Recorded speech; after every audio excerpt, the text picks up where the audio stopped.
नमस्कार साथियों, मैं आनंद आज आपको एमएस कोचिंग संस्थान की ओर से तद्भव तत्सम प्रश्नोत्तरी के बहुत सारे प्रश्न लेकर के आया हूं और जो कि आपकी प्रतियोगी परीक्षाओं के लिए बहुत ही उपयोगी हैं।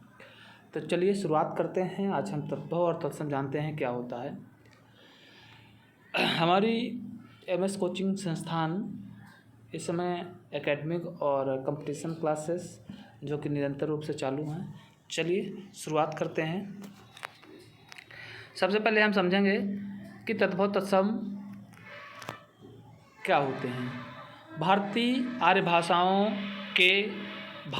भाषाओं के जो शब्द थे वो दो रूप में मिलते हैं, एक तो तत्सम के रूप में, एक तो तद्भव के रूप में। अर्थात भारतीय आर्य जब देश में आए तो उन्होंने जो भी शब्द बोले या जो भी शब्द कहे वो अधिकतर संस्कृत भाषा से थे। तो जो संस्कृत भाषा के जो शब्द थे वो धीरे धीरे कन्वर्ट होकर के, धीरे धीरे बदल करके अपनी भाषा में लोग अपने जो क्षेत्रीय बोली के आधार पर, अपने गांव की बोली के आधार पर ऐसे बोलने लगे। तो वो वही शब्द जो है आगे चल करके तद्भव के रूप में कहलाने लगे। तो देखते हैं तत्सम क्या होता है। तत्सम का अर्थ होता है तत्धन सम, अर्थात इसके समान। अर्थात वे शब्द जो संस्कृत से आए हैं और संस्कृत में ही हिंदी के रूप में प्रयोग किए जाते हैं, ऐसे शब्द तत्सम कहलाते हैं। जैसे कहा जाता है अग्नि, सूर्य, वायु, पुत्र आदि, ये सब जो है तत्सम शब्द कहलाते हैं। तद्भव का अर्थ होता है, अगर हम इसको संधि विच्छेद करें तो तत् धन भव, अर्थात तत् मतलब इससे, भव मतलब उत्पन्न होना, अर्थात जो इससे उत्पन्न होते हैं वे शब्द तद्भव कहलाते हैं। अर्थात संस्कृत शब्दों से परिवर्तित होकर बने शब्द, ऐसे शब्द जो निकले संस्कृत से ही हैं परंतु आज उनका स्वरूप बदल गया है, ऐसे शब्द तद्भव कहलाते हैं। जैसे उदाहरण के तौर पर हम देखते हैं तो लिखा हुआ है कपूर। कपूर हिंदी शब्द है लेकिन ये संस्कृत के कर्पूर शब्द से मिलकर के बना है। इसी तरह से अगर हम बात करें हस्त मतलब हाथ, और इसका जो रूपांतरण है हाथ, तो हाथ तद्भव है और हस्त तत्सम है, क्योंकि हाथ हस्त शब्द से ही जो है बना हुआ है। चलिए आगे देखते हैं कि अगर हमारे बोर्ड एग्जाम में, हमारे कंपटीशन एग्जाम में तद्भव और तत्सम आ जाए तो हम उसको कैसे पहचानेंगे। तो तद्भव और तत्सम पहचानने के लिए हमने कुछ ट्रिक्स किताब से नोट किए हैं, कुछ पढ़ी हैं जो कि आपके सामने हैं। सबसे पहले नियम नंबर 1 ध्यान देते हैं कि छ का प्रयोग हमेशा तत्सम शब्दों में होता है। छत्री वाली जो छ होती है उसका प्रयोग हमेशा ध्यान दीजिएगा तत्सम शब्दों में होता है। जैसे क्षति मतलब नुकसान, छत्री योद्धा, नक्षत्र, क्षीण, शिक्षक, लक्ष्य, उपेक्षा। तो ये जो भी शब्द हैं जिनमें से अधिकांश छ का उपयोग होता है, ये सभी तत्सम शब्द कहलाते हैं। नियम नंबर 2 की ओर बढ़ते हैं, देखते हैं। प्रायः तत्सम शब्दों में वा वर्ण तद्भव में बा हो जाता है। जैसे वर्णिक, इसमें गलत लिखा हुआ है, इसमें वर्णिक लिखा हुआ है जबकि वर्णिक होता है। तो वर्णिक जो है तत्सम और इसका तद्भव बनिया, वर्षा बरसात हो जाता है। वक मतलब बकुला होता है और इसका तद्भव बकुला कहलाता है। वर यात्रा को हम लोग बारात कहते हैं, और विवाह को हम लोग ब्याह कहते हैं। तो यहाँ पर ध्यान दीजिए, बहुत सारे चीज़ें हैं जो कि वा वर्ण बा में परिवर्तित हो रहा है।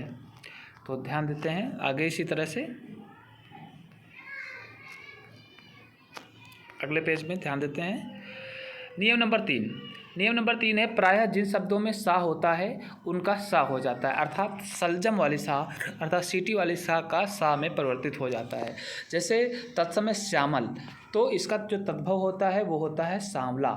इसी तरह से सुक मतलब होता है सुआ, तो इसका संस्कृत में इसका सुक मतलब सुआ, तो इसका सुक का सुआ लोग कहते हैं, सुआ तोता जिसको बोलते हैं पालने वाला।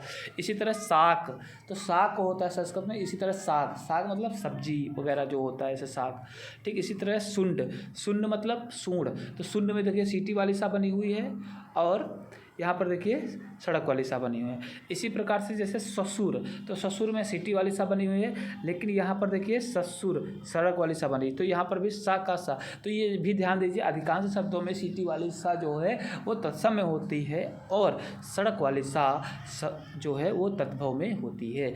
अगला हम नियम पढ़ेंगे, नियम नंबर 4 पढ़ेंगे। प्रायः री का उपयोग तत्सम शब्दों में हो जाता है, जैसे सिंगार, ठीक है, सिंगार, रिंगा, सिंगार जो है री है ना, तो यहाँ पर ध्यान दीजिए, ये रिंगार है तो रिंग, ये तो श्रृंगार है ऐसे लिखा जाता है, फिर सिंगार ऐसे लिखा जाता है। घृत मतलब घी, तो घृत मतलब संस्कृत में तत्समय घी। भ्रातार्या मतलब भाभी, भ्रातार्या देखो नीचे वाली जो रा लग रही है वो हमेशा तत्समय होती है। मृतिका मिट्टी। तो इस प्रकार से हम जो है बहुत सारे नियम जो हैं पढ़ सकते हैं। आगे हम ध्यान देंगे, नियम नंबर 5 की ओर बढ़ेंगे।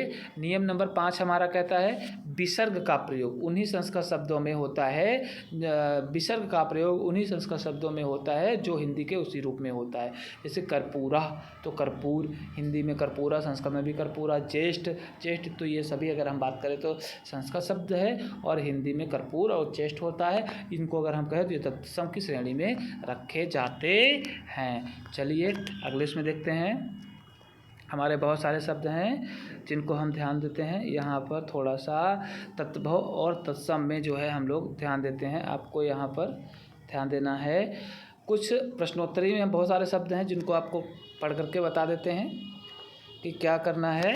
जैसे सबसे पहले देखिए अंतर्कथा, लिखा है अंतःकथा, मतलब हो जाता है अंतर्कथा। अंगुली और उंगली, ठीक है, अंगुली होता है तत्सम और उंगली जो है तद्भव कहलाता है। अंतर्राष्ट्रीय, अंतर्राष्ट्रीय।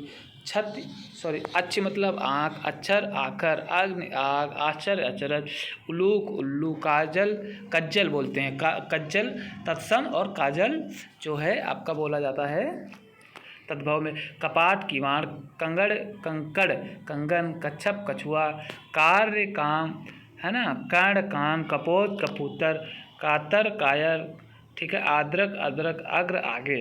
अहिफेम अफीम, अट्टालिका अटारी, अमृत अम्नी, अद्य आज, अर्घ आघा, अज्ञान अनजान, अष्ट आठ, आंबा अम्बा, अस्थि हड्डी और आश्रय का आसरा, ठीक है।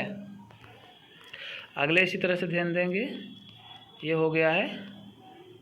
हाँ, इसी प्रकार से और ध्यान देंगे। अहिफोन अफीम, तालिका अटारी, अमृत अम्मी, अद्य आज, अर्घ अर्घ मतलब आधा, अज्ञान अनजान, अष्ट आठ बत्ते, अम्बा अम्बा, अस्थि हड्डी, आश्रय आसरा, आश्रम, आम्र ये इसमें आम बोलते हैं, आशीष आशीष बोलते हैं, ओष्ठ ओठ बोलते हैं, उपयुक्त उपरोक्त, हृच्छु इच्छु ईख बोलते हैं, गर्दन कर्थप को गधा बोलते हैं, ग्रथ को गीत, गोर को गोला, गोर को गोरा, कोधूम गेहूँ, ग्राम को गांव बोलते हैं, गणना को गिनती, क्रय खर और घट खड़ा, घृत घी, चंद्र चांद, चंद्रिका चांदनी, चर्म को चाम। चलिए इतना ही रखते हैं आज के लिए। कैसा लगा हमारा वीडियो आपको ज़रूर लाइक और कमेंट करके ज़रूर बताइएगा कैसा लगा। तब तक के लिए धन्यवाद। जय हिंद दोस्तों।